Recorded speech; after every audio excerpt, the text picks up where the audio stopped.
मैं हूं जाहिर खान और आप देख रहे हैं डीटीवी न्यूज। लगातार हम आपको मेवात की उन हस्तियों से मिलाने की कोशिश कर रहे हैं जो इनडायरेक्टली और पर्दे के पीछे जो लगातार समाज की सेवा कर रहे हैं, समाज के लिए लगातार एक सफल प्रयास करने की कोशिश कर रहे हैं। आज हमारे साथ एक खास शख्सियत मौजूद हैं, फारूक अब्दुल्ला, जो कि बार एसोसिएशन के अध्यक्ष भी रह चुके हैं हाई कोर्ट से, और लगातार एक वकालत की दुनिया में अपनी एक अलग पहचान बनाई है। और उनसे बातचीत करेंगे सभी इशूज़ पर। और पॉलिटिकली अगर बात करें तो लगातार जुड़े रहे, 2008 से कांग्रेस पार्टी का दामन थामा और उसी की विचारधारा से जुड़ कर के लगातार काम कर रहे हैं। उनसे बातचीत करने की कोशिश करेंगे। सर, पहले तो बहुत बहुत स्वागत है हमारे चैनल में जुड़ने के लिए आपका। शुक्रिया बहुत बहुत। सबसे पहले तो मैं आपके दर्शकों को अपनी तरफ से अस्सलाम वालेकुम, नमस्कार। सर, सबसे पहला सवाल आपसे, क्या ज़रूरत पड़ी आपको, आपने इस फील्ड को ही क्यों चुना कि आपको वकालत की दुनिया में काम करना है और इस फील्ड में आकर के आपको इस फील्ड में रह कर के जनता की सेवा करना है? सबसे पहले मैं आपको बता देना चाहता हूँ कि हमारा जो सिस्टम है इंडिया का, वो बेसिकली 3 ऑर्गन्स हैं उसके डेमोक्रेसी के, जिसको हम लोग बोलते हैं पार्लियामेंट्री, एग्जीक्यूटिव और जुडिशरी। अगर कोई पार्लियामेंट्री कोई चीज़ें नहीं हो रही हैं, अगर जो सरकारें अगर अपना काम ठीक से नहीं कर रही हैं, प्रशासन अपना काम ठीक से नहीं कर रहा है, तो आखिर में कोई भी आम आदमी एक अदालतों की तरफ रुख करता है और उसको लगता है कि अगर वो सरकार की तरफ से मायूस हो जाए, प्रशासन की तरफ से मायूस हो जाए, तो उसको अदालतें न्याय देंगी और हम उस न्याय में एक सहयोगी के रूप में काम करते हैं। और हम ऐसा उम्मीद करते हैं कि जैसे हमने गुज़िश्ता सालों में किया है समाज और कौम की भलाई के लिए, वैसे हम आगे भी करते रहेंगे। और हमने ऐसा लोगों के इश्यूज़ को रेड्रेस करने की, लोगों के इश्यूज़ को, उनके ग्रीवेंसेस को सोल्व करने की अपने तरफ से बखूबी कोशिश की है और आगे भी करते रहेंगे। सर, अभी आपने इस बात पे, इस मसले पर बातचीत करते हैं जिस अभी करंट में किसानों का मामला चल रहा है। इसमें अब सरकार मानने को तैयार नहीं है। उधर किसान अभी धरना प्रदर्शन कर रहे हैं, डटे हुए हैं कि जब तक सरकार इन 3 कानूनों को वापस नहीं लेगी, जब तक हम अपना धरना प्रदर्शन खत्म नहीं करेंगे। लेकिन अब इसमें क्या है, किसान वो मतलब डेडलॉक की स्थिति बनी हुई है। अब इसमें क्या दाव पेच आगे लगेंगे, किस तरीके से इसका सोल्यूशन हो पाएगा, इसके बारे में थोड़ा बताएं। मैं सबसे पहले आपको, आपके दर्शकों को ये क्लियर कर देना चाहता हूँ कि जो ये 3 काले कानून हैं, ये किसान की मौत है। इसलिए किसान अपनी मौत को सामने देखते हुए इन काले कानूनों का विरोध कर रहा है।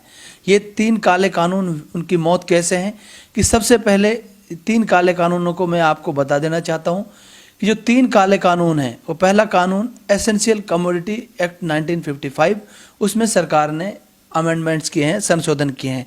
उसमें संशोधन ये किया है कि जो पहले कालाबाजारी और जमाखोरी एक गुनाह था, एक जुर्म था, अब उसमें सरकार ने अपने मित्रों को, उद्योगपतियों को छूट दे दी। वो कितना भी सामान जो एसेंशियल कमोडिटी है, ज्वार, बाजरा, गेहूं, चावल जमा कर सकते हैं और उसको पहले किसानों से सस्ते दामों पर खरीद कर और बाद में किसानों को महंगे दामों पर उसको बेच सकते हैं।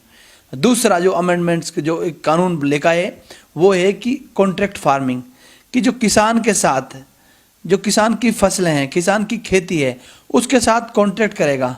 जो कॉरपोरेट सेक्टर के जो लोग हैं, जो कंपनियां हैं, वो उसके साथ कॉन्ट्रैक्ट करेंगी और उनको ये तय करने का अधिकार होगा कि हम किसान की कितनी फसलें खरीदेंगे, कितनी नहीं खरीदेंगे, किस रेट पर खरीदेंगे, किस रेट पर नहीं खरीदेंगे। तीसरा काला कानून इसलिए हम इसको कहते हैं कि इसमें एमएसपी का कहीं कोई जिक्र नहीं किया गया है। क्योंकि आज आप अमूमन देखते हो जो चीज़ें मार्केट में लोगों के ज़रूरत के लिए हैं, जो जिनको आम आदमी खरीदता है, उस पर एमआरपी लिखा होता है, मैक्सिमम रेट प्राइस, उसमें मैक्सिमम की बात की गई है।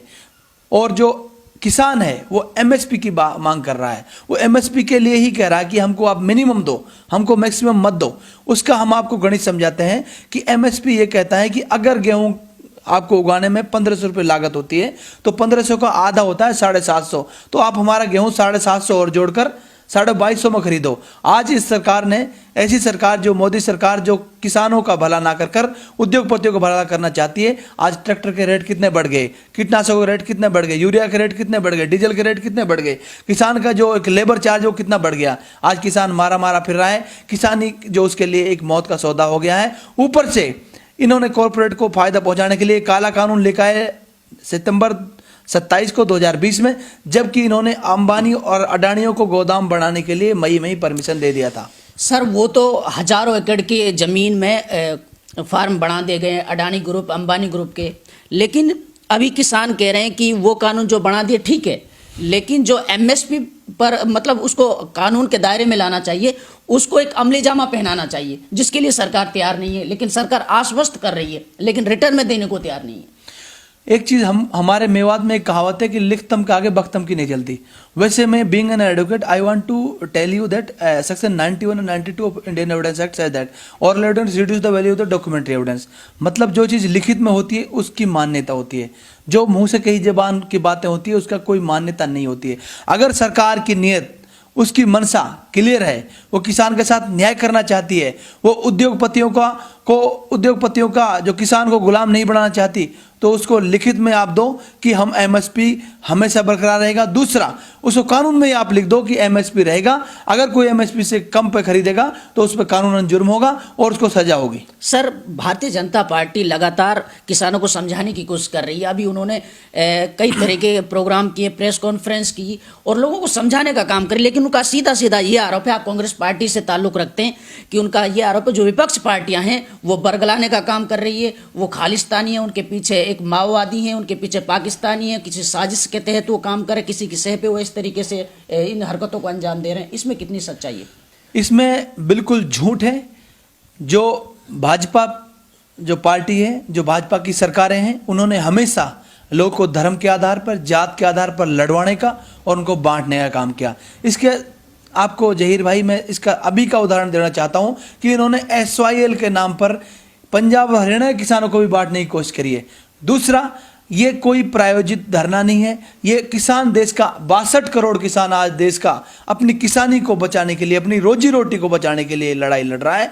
और यहाँ तक कि सरकार उसकी आवाज़ को सुनना नहीं चाहती और उसको यहाँ तक कि उसको परमिशन नहीं दे रही है कि उसको जंतर मंतर पर जाना दिया जाए, उसको रामलीला मैदान में जाना दिया, बल्कि उसके पर सर्दी में वाटर कैनन चलाती है, आंसू गैस के गोले उसके पर छोड़े जाते हैं और रोड उसका काट कर रोड उसका जो रास्ता रोक दिया जाता है और उसको खालिस्तानी आतंकवादी कह रहे हैं, बल्कि उनकी आवाज़ को सुनना नहीं चाहते। और दूसरी बात, विपक्ष के साथी अगर वहां पर जा रहे हैं, चाहे वो कोई भी पार्टी हो, तो वो अपना समर्थन देने जा रहे हैं, अपने झंडे लेकर नहीं जा रहे हैं। तीसरी बात यह कि विपक्ष का काम आम आदमी, गरीब, मजदूर, किसान जो उसकी आवाज़ है, उसकी आवाज़ को मजबूती देने का काम जो होता है वही विपक्ष कर रहा है। किसी को बहका नहीं रहा, बरगला नहीं रहा है। सिर्फ मोदी सरकार और मोदी के मंत्री अकलमंद नहीं है, बल्कि देश का अन्नदाता बहुत अकलमंद है। वो किसी के बहकाव में आने वाला नहीं, उसको अपना नफा और नुकसान बेहतर तरीके से पता है। सर 26 से 27 दिन हो चुके हैं, सरकार पीछे हटने को तैयार नहीं है। डेडलॉक की स्थिति है, आपसे पहले भी मैंने आपको बताया। और किसान भी ये कह रहे हैं कि हमें 2 महीने, 4 महीने, 6 महीने हो जाएं, क्योंकि ब्रिटिश सरकार को भी झुकना पड़ा था। 9 महीने लगातार इस तरीके से प्रोटेस्ट चले थे। लेकिन उनका कहना है कि जब तक ये सरकार इस बिल को वापस नहीं लेती तब तक हम हटने को तैयार नहीं है। तो क्या समाधान निकल सकता है? क्योंकि अब फसल खराब हो रही, किसान धरना प्रदर्शन पर लगातार बैठे हैं, वही अन्नदाता जिससे पूरा देश चलता है और उसी की फसल बर्बाद हो रही, उधर वो धरना प्रदर्शन है। मैं आपको सबसे पहले जहीर भाई ये क्लियर कर देना चाहता हूँ आपके दर्शकों को कि हमने हमेशा बचपन से पढ़ा है किताबों में और आज तक पढ़ते आए हैं कि हिंदुस्तान जो है, भारत जो है, वो एक कृषि प्रधान देश है। जो देश की जो आत्मा है वो गाँव में बसती है, वो किसानी में बसती है। अगर देश का किसान अगर कृषि करना छोड़ देगा तो ये देश का जो लोग हैं, जो जवान हैं, हमारी जो जनता है, वो खाना कहाँ से खाएगी, वो रोटी कहाँ से खाएगी? ये रोटी और माटी दोनों को बचाने की लड़ाई किसान आज लड़ रहा है। रही बात उसकी, ये आंदोलन कितना ही लंबा चले, उससे किसान भाइयों को जो है ज़्यादा कुछ तकलीफ नहीं हो रही है, क्योंकि हमारी माताएं और बहनें जो खेतों में डटी हुई हैं, उन्होंने किसान भाइयों को बोल दिया है कि आप अपनी लड़ाई जीत के आना, हम लोग तब तक खेतों को हम लोग संभालेंगे। तो आज जरूरत है देश के 130 करोड़ जनता को कि वो किसान की आवाज़ में अपनी आवाज़ मिलाएं। अगर आज आप किसान के साथ नहीं खड़े हुए तो आप देश के साथ नहीं खड़े होगे। जब किसान ही नहीं रहेगा तो देश नहीं रहेगा। सर जनता को क्या संदेश देना चाहेंगे, क्योंकि आप एक वकील हैं और लगातार जनता की आवाज़ को बुलंद करते हैं, उनको हक और न्याय दिलाने का काम करते हैं। अगर कोई मजलूम, कोई गरीब किसी तरीके से जिसको न्याय नहीं मिल पा रहा है, वो किस तरीके से आपसे संपर्क कर सकता है? क्योंकि आप लगातार इस चीज़ का दावा करते हैं कि आप सोशल एक्टिविस्ट हैं और लगातार समाज के लिए काम कर रहे हैं। मैं इतना ही कहना चाहूँगा कि हम हाई कोर्ट बार का मैंने पहला मुसलमान हूँ, पहला मैं मेव हूँ। हमने वहाँ पे इलेक्शन जीता है अपने भाइयों के सहयोग से। हम बहुत ज़्यादा तो बड़ा बनने का दम नहीं भरते, हम बहुत छोटे से आदमी हैं। हम जितना भी हैं, हम इंशाल्लाह हम हमेशा पहले भी कोशिश करते रहे, आगे भी कोशिश करते रहेंगे। हम सामाजिक लेवल पर, सोशली, पॉलिटिकली और जैसे भी हमसे सहयोग हो पाएगा, हम हमेशा 24 घंटे उनकी सेवा के लिए तैयार खड़े रहेंगे। आप हमसे किसी भी रूप में, जो हमारे लोग हैं, वो हमसे कोई भी सेवा ले सकते हैं। जी, बहुत बहुत शुक्रिया हमारे साथ जुड़ने के लिए। ये थे हमारे साथ फारूक अब्दुल्ला, जो कि बार एसोसिएशन के अध्यक्ष भी रहे हैं और लगातार और स्टेट कोऑर्डिनेटर भी हैं हरियाणा कांग्रेस के, और लगातार समाज के लिए काम कर रहे हैं। इन्होंने सिंपल और साधारण भाषा में आपको समझाया कि जो सरकार कानून लाई है उसका नेगेटिव और पॉजिटिव सब कुछ इन्होंने बताया अपने वक्तव्य में, और सारी बातें रखी। और लगातार समाज के लिए और किसानों के लिए जिस तरीके से लड़ाई लड़ी जा रही है उसके बारे में भी आपको अवगत कराया, और हम भी आपको इस तरीके की लगातार कवरेज देते रहें। अगर आप चाहते हैं कि इस तरीके के और भी किसी शख्सियत से हम आपको रूबरू कराएं तो आप अपनी कमेंट्स बॉक्स में राय दे सकते हैं। आज के लिए बस इतना ही, फिर मुलाकात होगी एक नए मुद्दे, नए प्रोग्राम के साथ। तब तक के लिए बने रहे हमारे साथ।